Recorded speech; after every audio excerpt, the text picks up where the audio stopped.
Вчера, 5 ноября, в Соединенных Штатах Америки прошли выборы президента, ну и другие выборы тоже. Подсчет голосов еще идет, но итог уже ясен. Победил Дональд Трамп. В этом видео разберемся, что сейчас происходит с подсчетом голосов на выборах и чего не хватило для победы Камале Харрис.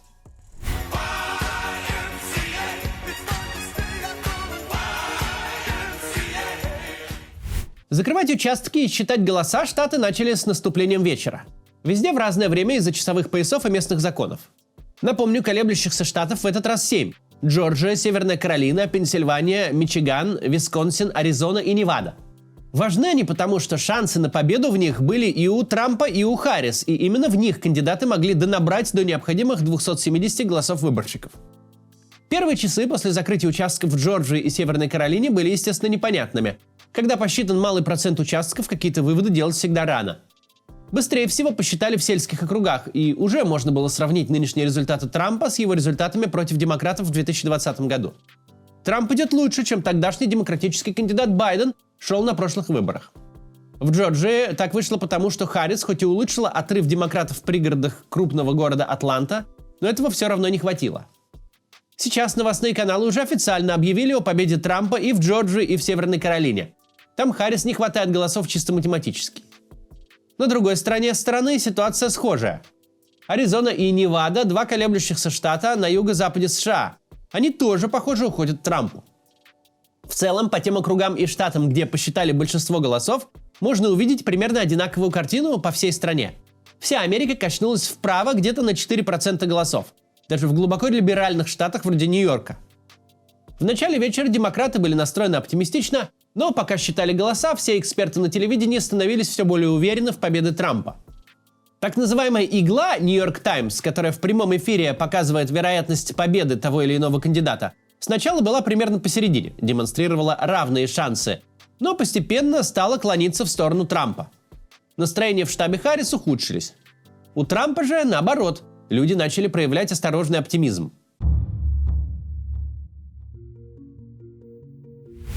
Последней надеждой Харрис на победу была так называемая «синяя стена», то есть Висконсин, Пенсильвания и Мичиган. Это бывшие промышленные штаты, где сильно влияние белых избирателей без высшего образования. В 2016 году Хиллари Клинтон проиграла Трампу во всех 3 штатах, из-за чего проиграла и выборы вообще. Но затем, в 2020 году, Джо Байден вернул их в список демократов. Харрис, чтобы победить на выборах, нужно было повторить успех Байдена и обязательно выиграть все 3 штата. Тогда счет в коллегии выборщиков был бы 270 на 268 в ее пользу. Победа с минимально возможным перевесом. Вот только не получилось. Харрис уже проиграла Пенсильванию и отстает в 2 других штатах. Выборы проиграны. Вообще похоже на то, что Трамп может выиграть не только коллегию выборщиков, но и по голосам среди всех жителей США. В 2016 году ему это не удалось. Президентом он избрался, но большинство американцев тогда выбрали Хиллари. Ну а в 2020 году он проиграл и то, и то. Нынешний успех Трампа – свидетельство реального сдвига американского электората вправо. Вот посмотрите на эту карту. Здесь New York Times показывает, как каждый округ из тех, кто уже посчитал голоса, проголосовал в сравнении с 2020 годом. Есть некоторые островки синего, например, те же пригороды Атланты, Колорадо и несколько округов в Канзасе, но вокруг них море красного. Америка поправела. Телеканал NBC сообщает, что такой результат Трампа строился еще и на успехе среди молодых избирателей. Трамп получил почти половину голосов мужчин младше 30 лет и 36% голосов молодых женщин. Это лучший показатель для республиканца с 2000-х годов. В своей резиденции во Флориде на вечеринке перед сторонниками выступил уже избранный президент Соединенных Штатов. Трамп поблагодарил сторонников за поддержку и пообещал выполнить предвыборные обещания, в частности, защитить от мигрантов южную границу США, что он обещал еще на кампании в 2016 году. Камала Харрис также должна выступить в Вашингтоне, но уже сегодня, в среду. С победой Трампа уже поздравили мировые лидеры, в том числе президент Украины Владимир Зеленский. Владимир Путин поздравлять Трампа не стал, о чем сообщил Дмитрий Песков, напомнив, что США – страна недружественная. Дальше обсудим, в чем может быть причина победы Трампа, а пока небольшая реклама. Уже 3-е столетие люди переезжают в Соединенные Штаты в поисках лучшей жизни. В конце 18 века это были французы, бегущие от Великой революции. В середине 19-го, во времена золотых лихорадок, приезжали старатели. Теперь же в США едут специалисты из самых разных областей. Очень много сейчас всяких иммиграционных программ, и вполне вероятно, что какая-то из них подойдет и вам. Оценить ваши шансы на переезд могут эксперты компании «Мигратор», причем на бесплатной консультации. Это единственная компания на российском рынке, которая гарантирует, вам одобрят петицию на американскую визу или вернут деньги в полном объеме. Это условие будет прописано в вашем договоре. С компанией «Мигратор» работают только лицензированные адвокаты со средним опытом работы от 15 лет. Среди них немало русскоязычных, что будет большим плюсом. Так не возникнет недопонимания при обсуждении разных бюрократических тонкостей. А если окажется, что у вас нет шансов визу получить, вам так и скажут, причем до заключения договора. Компания имеет более 2000 довольных клиентов и средний процент одобрения кейсов 95%. Создал компанию «Мигратор» предприниматель Алексей Пудов. Из-за ошибки иммиграционного адвоката он сам при подготовке визы в США потерял жену и не виделся с ней больше года. После этой ситуации он и основал собственную компанию, где ключевыми принципами являются честность и гарантия результатов в договоре. По какой программе вы бы не хотели переехать? По визе талантов, если вы маркетолог, фотограф или, например, блогер. По рабочей визе или визе предпринимателя. Вам так или иначе понадобится помощь иммиграционного адвоката. В США попасть не так сложно, как многие думают. Записаться на бесплатную консультацию вы можете по ссылке в описании. Узнайте, какие у вас шансы на получение визы в США, эмигрируйте без проблем и с комфортом. Продолжаем. В чем причина победы Трампа и проигрыша Харрис? На эту тему будет очень и очень много материалов с миллиардом разных мнений в ближайшие дни. Есть одна вероятная прямая причина. Американцы не считают, что страна двигается в правильном направлении. Это видно из опросов. Ну а если ты считаешь, что страна идет не туда, то какой смысл голосовать за действующую власть? Причина же, почему у американцев сложилось такое мнение, будут обсуждать эксперты и политики. Отметим тут еще один момент. Демократы во многом построили свою кампанию на хорошо работающей экономике. Вот только избиратели за срок Байдена лучше всего запомнили высокую инфляцию пару лет назад.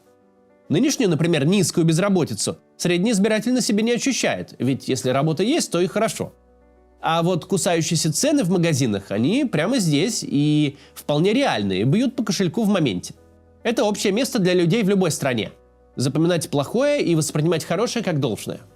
Но еще демократы, похоже, проигрывают информационную войну.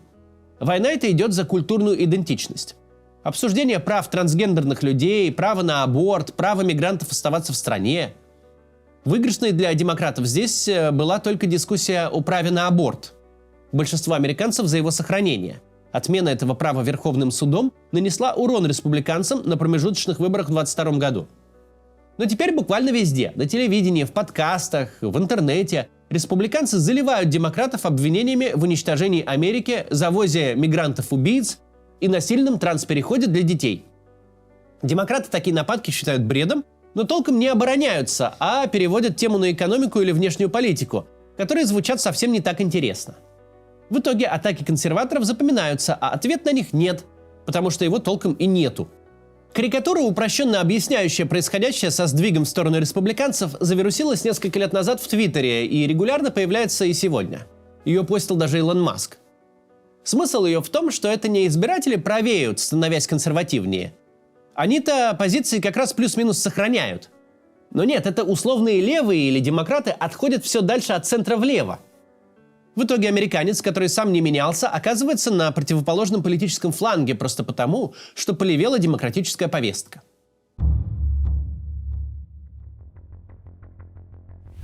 Президентские выборы не единственная кампания, исход которой решается сегодня. В Америке вообще очень много голосуют.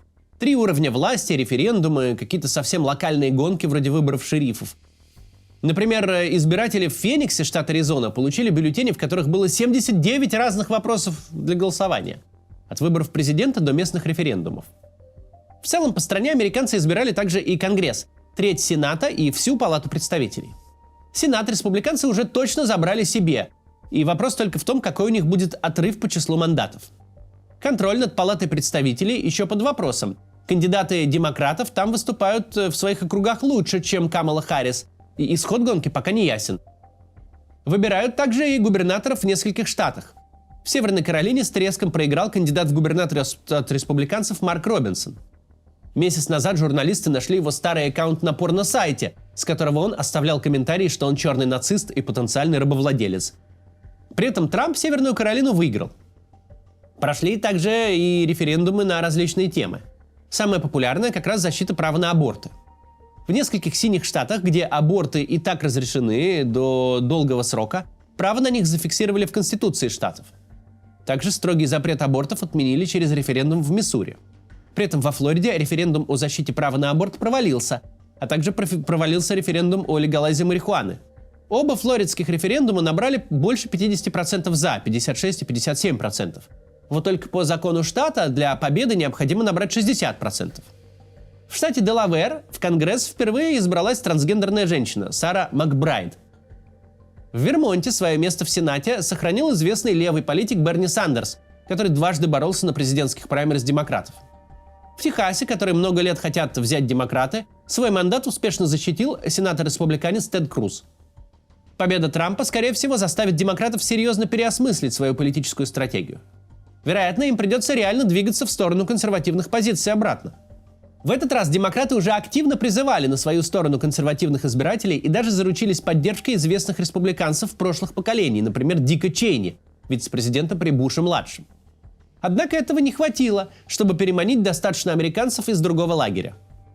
Что же касается кампании Камалы Харрис, причины ее неудачи еще нужно будет разбирать. Возможно, помешала беспрецедентно короткая кампания. Она началась лишь этим летом, когда с выборов снялся действующий президент Джо Байден. И ей просто, может быть, не хватило времени, чтобы убедить избирателей в своей правоте. Так или иначе, президентом США стал Дональд Трамп. До завтра.